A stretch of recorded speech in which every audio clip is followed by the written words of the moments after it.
메리 크리스마스. 우리 옆 사람 좌우 앞뒤로 한번 하겠습니다. 메리 크리스마스.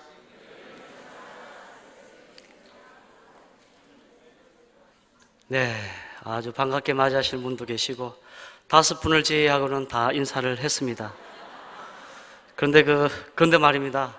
다 같은 인사를 해도 마음의 반응은 제각각 다를 겁니다. 귀찮아도 억지로 반응하고 아무 생각 없이 반응하고 의미를 생각하며 반응했을 겁니다. 이뿐만 아니라 살다 보면 타인으로부터 손해를 입고 해를 당할 때도 우리의 반응은 제각각 나타납니다. 2배, 3배 갚아주는 사람이 있는가 하면 억울해도 그냥 받아들이는 사람이 있고, 그리고 보다 적극적으로 나에게 해를 입히는 사람을 해를 품는 사람이 있습니다. 오늘 말씀 제목이 해를 품은 다윗, 줄여서 해품다입니다. 여기서 해는 태양이 아니라 해할 해자입니다. 여러분, 해품다 하니까 2012년 시청률 42.2%까지 올렸던 MBC 드라마 해품달 떠오르죠. 조선시대 왕궁에서 한 왕과 비밀에 쌓인 무녀의 애절한 사랑 이야기입니다. 공중 로맨스 해품달, 해를 품은 달, 그리고 2016년 시청률 100% 로맨스 다큐멘터리 파란 지붕 아래에서 펼쳐진 파란 알약의 비밀, 지난 두세 달 동안 오차 비율 4% 제외한 싱크로율 96% 완성도를 자랑하는 드라마보다 더 드라마 같은 다큐 스토리가 언젠가는 영화나 드라마로 나지 않을까 생각됩니다. 사실 이런 풍자 자체가 우리 사회의 불편한 진실을 잘 반영하고 있습니다. 여러분, 그렇지 않습니까? 2016년 한 해를 돌아보며 절망의 끝에서 매달린 희망을 붙잡은 인물이 있습니다. 그가 바로 다윗입니다. 좀 전에 우리 다윗 찬양대가 찬양을 아주 정말 은혜롭게 해주셨는데, 붙잡은 인물이, 절망 가운데 붙잡은 희망의 인물이 다윗입니다.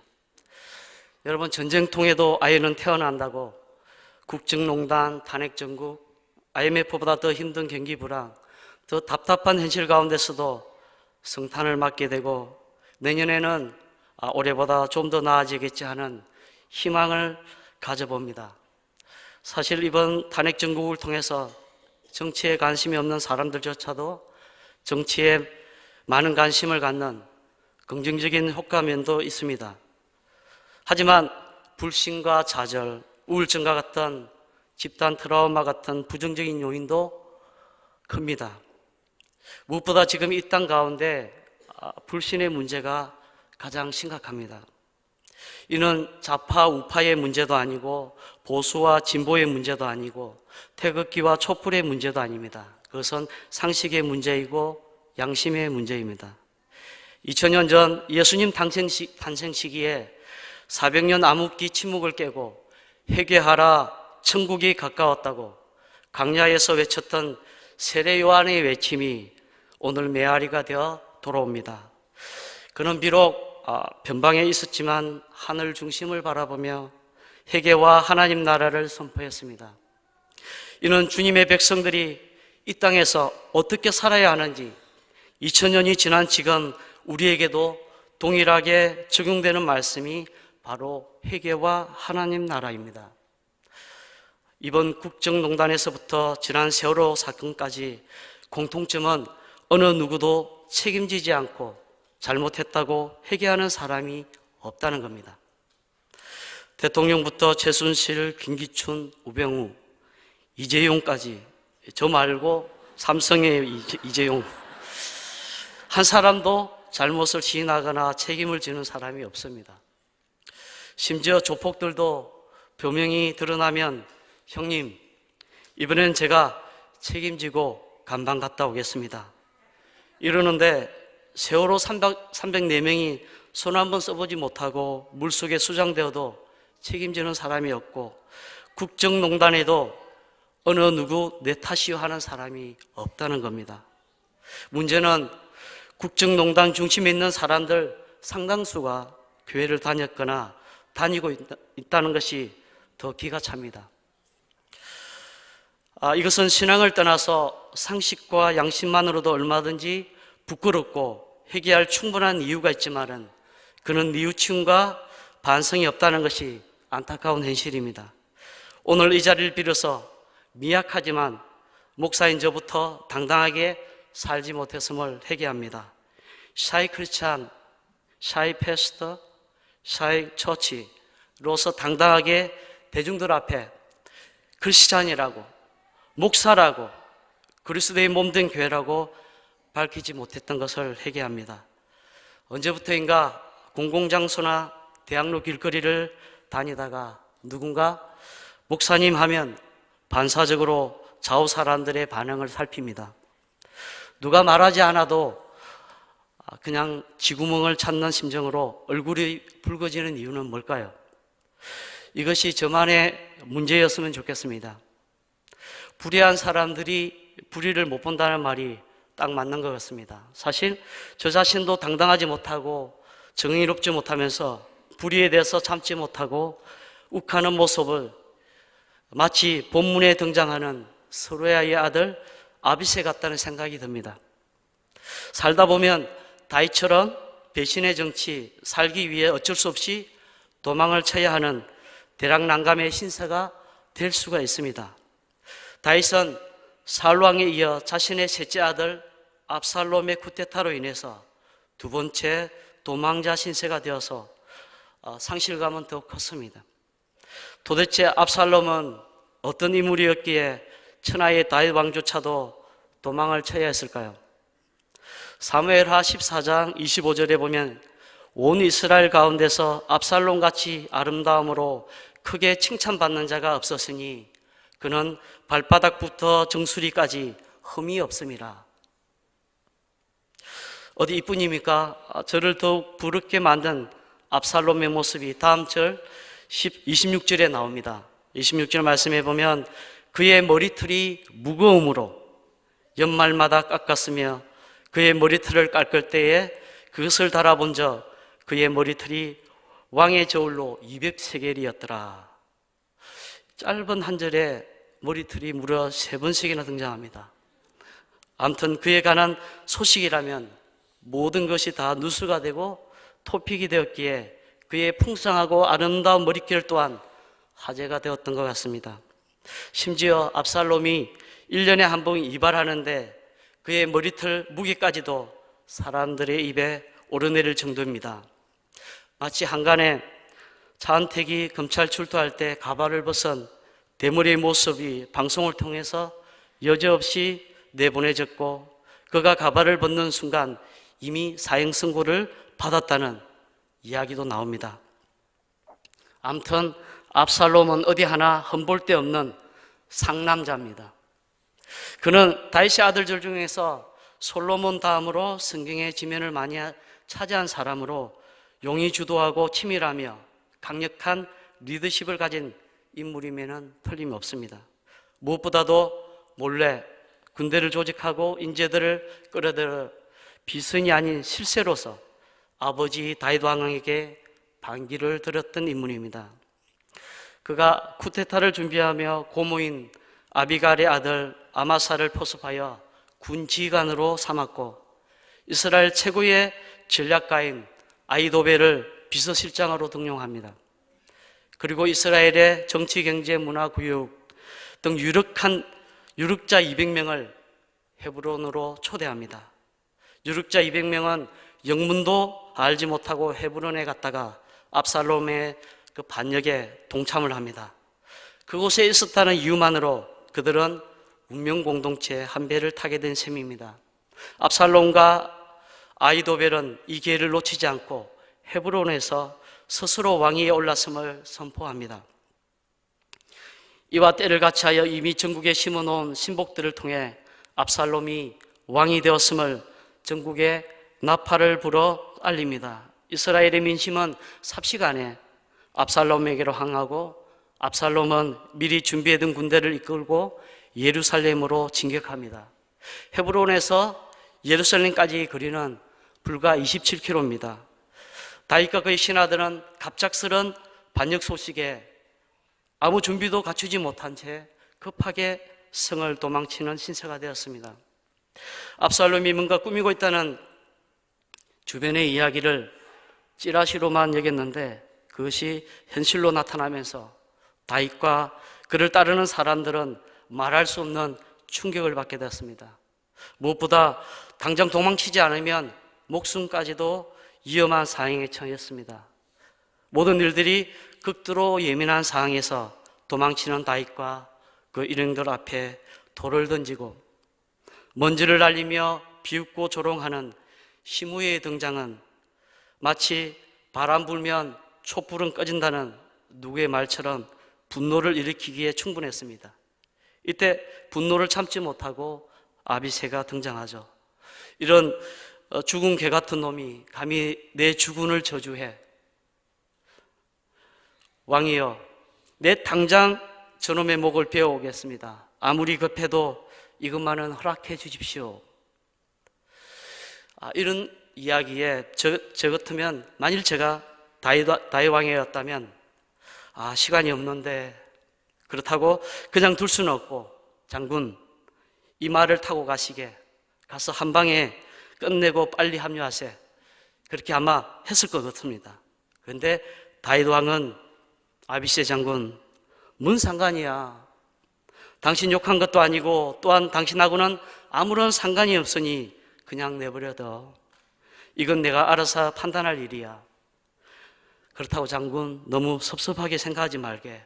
나를 욕하고 저주하는 저 시므이를 통해서 하나님께서 도리어 나의 원통함을 보시고 혹시나 선으로 갚아주실지 누가 알겠어? 이게 오늘 본문에 나오는 내용입니다. 자신을 비웃고 저주하는 시므이까지도 이성과 감성을 넘어서 신앙으로 품는 다윗의 모습, 해품다죠.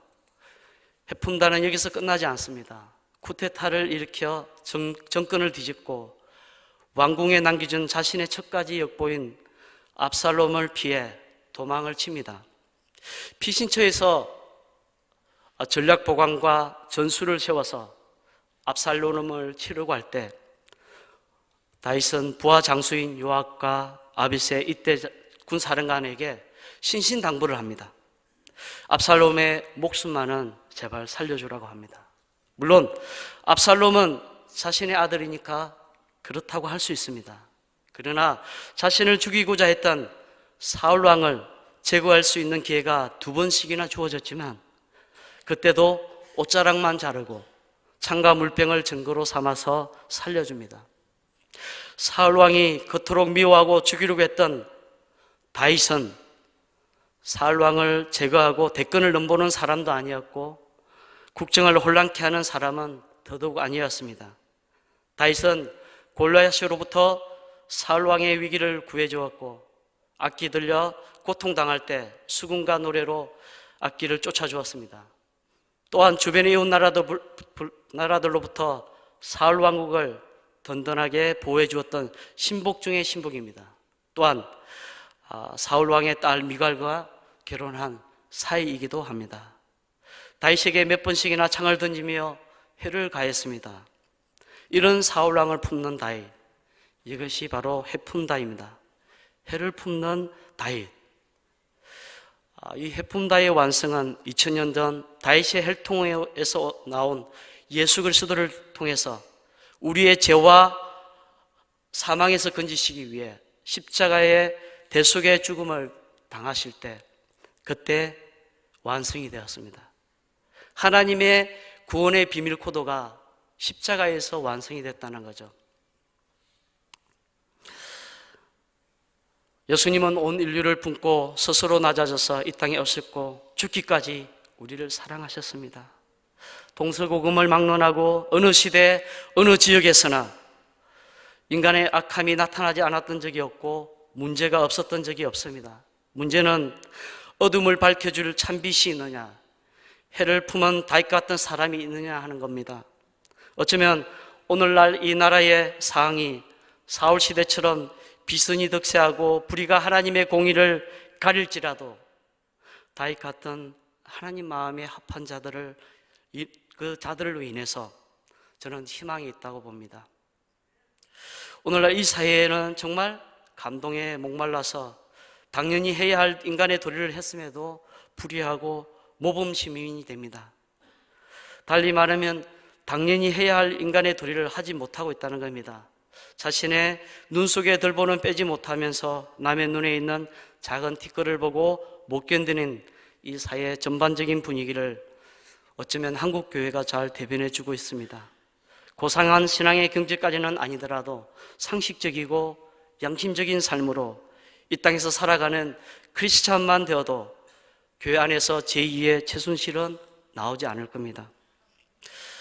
지난 1987년 여름 6.29 선언이 한참이었을 때 저는 군대 생활을 했습니다. 그때 이문열 작가는 우리들의 일그러진 영웅이라는 중편 소설을 발표했습니다. 제가 군복무를 마치고 나중에 그 책을 읽게 되었습니다. 배경은 이렇습니다. 1950년대 말에 한 시골 초등학교를 배경으로 부정한 방법으로 친구들 위해 군림하는 엄숙대라는 인물을 통해 권력의 행성과 몰락 과정을 잘 상징적으로 그려낸 부끄러운 이 시대 상입니다. 주인공 병태의 아버지는 공무원인데 자천이 되어서 지방으로 발령을 받았습니다. 이에 병태는 서울의 명문초등학교를 떠나 시골의 작은 초등학교로 전학을 가게 됩니다. 병태는 전학 첫날부터 그곳에 급장이었던 엄석대와 충돌을 겪었고 다음날 엄석대의 물당번을 거절하면서 눈에 가시가 되고 경계대상 1호가 됩니다. 참대 못한 병태는 결국 담임 선생님을 찾아가 엄석대의 비형을 고발하지만은 담임 선생님은 오히려 석대의 편을 들게 됩니다. 결국 병태는 석대에게 굴복하여 보호를 받는 쪽을 선택합니다. 그러다 6학년이 되면서 새로운 담임 선생님을 만나며 변화의 기운이 감돕니다. 새 담임은 급장선거에서 엄석대가 몰표에 가까운 표를 얻는 것을 계기로 석대를 수상하게 생각하던 차에 그의 평소의 모습과 달리 그 수업 시간에 그의 반응과 달리 시험을 쳤는데 비정상적으로 높은 성적이 나왔습니다. 거의 만점에 가까운 성적이 나오는 것을 수상하게 생각하게 됐고 이때부터 담임 선생님은 집요하게 추궁합니다. 나중에 알고 보니까 시험지기를 각자가 하나씩 맡아서 바꿔치기를 했던 것을 실토합니다. 이에 비선실세의 눈치만 보던 학생들은 실세인 담임 선생님이 더 이상 석대의 뒤를 봐주지 않는다는 사실을 알고서는 너도 나도 엄석대 앞에서 그들의 비형들을 낱낱이 욕하면서 일러 바칩니다. 그날 밤 엄석대는 교실에 불을 지르고 고향을 떠나 결국 암흑가의 불량배가 됩니다. 엄석대, 그는 오늘날 일그러진 우리들의 영웅이 아닐까요? 비리를 알면서도 비선실세의 권력 앞에 눈 감고 살아남기 위해서 거짓과 모르쇠로 일관하는 엄석대, 반 학생들의 모습이 바로 우리들의 모습이 아닌지 회개합니다. 지금 교회가 앞장서서 이 사회의 상식과 양심을 덮어주는 엄석대 똘마니 역할을 하고 있지 않은지 모릅니다. 2000년 전 예수님은 성전을 장사꾼의 아지트로 만든 사람들에게 분노를 참으면서 채찍을 꽂았고 그리고 물건을 파는 상인들을 내쫓으시면서 상을 뒤집고 채찍을 휘두르신 주님께서 오늘 성탄주일 성전인 우리의 마음속에 하나님은 청결하게 하기를 원하십니다. 오늘 오전에 청소년부 예배 후에 고3 수로자들로부터서 후배들에게 선배처럼 살아라는 한마디 이야기하는 시간을 가졌습니다. 물론 매년 하고 있습니다. 올 한 해도 고3들에게 입버릇처럼 했던 말이 선배처럼 살아라입니다. 후배들에게 부끄럽지 않고 당당하게 살아가는 고3들의 모습을 통해서 본보임의 교육을 이야기합니다. 사실 목사인 제가 학생들에게 부끄럽지 않은 삶을 살아라고 100번 설교하는 것보다 선배가 삶으로 보여주고 후배들에게 선배처럼 살아라고 하는 그 한마디의 파급 효과가 더 큽니다. 대한민국에서 고3으로 교회 학교를 수료한다는 것은 학업과 진로에 대한 엄청난 스트레스와 주일까지도 자유롭지 못하는 시간을 내려놓음이 있을 때 가능합니다. 올해도 감사한 것은 교회 학교 안에서 그런 선배들이 끊임없이 재생산되고 있다는 것이 통합교육의 가장 큰 열매가 아닐까 생각해 봅니다. 고3임에도 불구하고 대부분 주일은 물론이고 겨울 수련회 2박 3일, 여름 수련회 3박 4일까지 참석했습니다. 무엇보다 대학 진학과 취업에 전혀 소홀함 없이 최선을 다했고 좋은 소식들이 열매가 되어 들어오고 있습니다. 이번에도 보니까 인수일에 많은 친구들이 이미 합격을 했고 취업도 하고 또 결과를 기다리고 있습니다. 교회 생활만 열심히 하고 학업을 좀 등한시하라, 이것이 아니죠. 학생으로서의 신분을 다하되 신앙은 나중에 하는 것이 아니라 내일이 아니라 오늘이다 하는 거죠.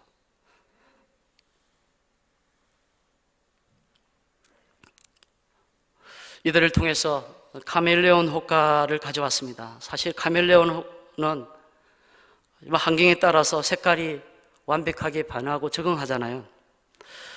이것처럼 카멜레온 효과는 자신이 스스로 주변 환경에 완벽하게 적응하듯이 사람은 자신이 좋아하는 대상의 외모나 행동에 동조하는 현상을 말합니다. 특히 청소년기에 또 교회학교 시절에 자신의 판단보다 좋아하는 친구나 선배들을 더 의존하는 경향이 있습니다.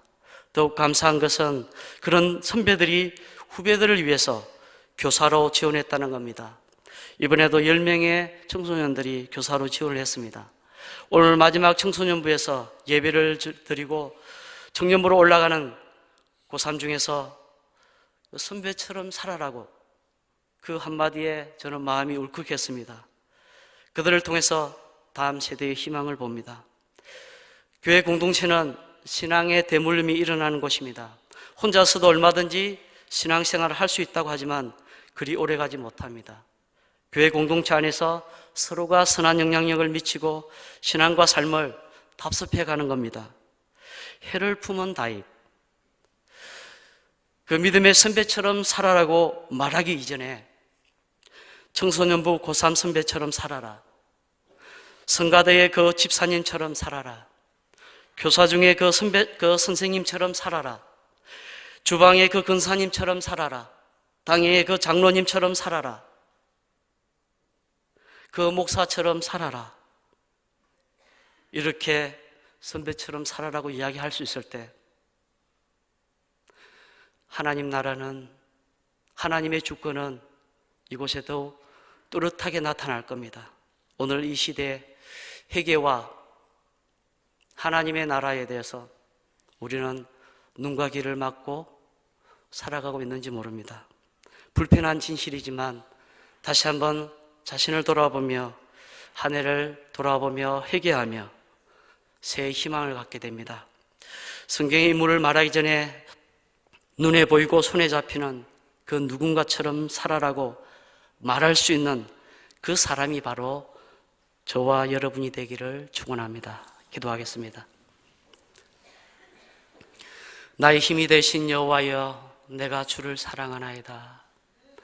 주는 나의 주시오니 주밖에 나의 복이 없나이다.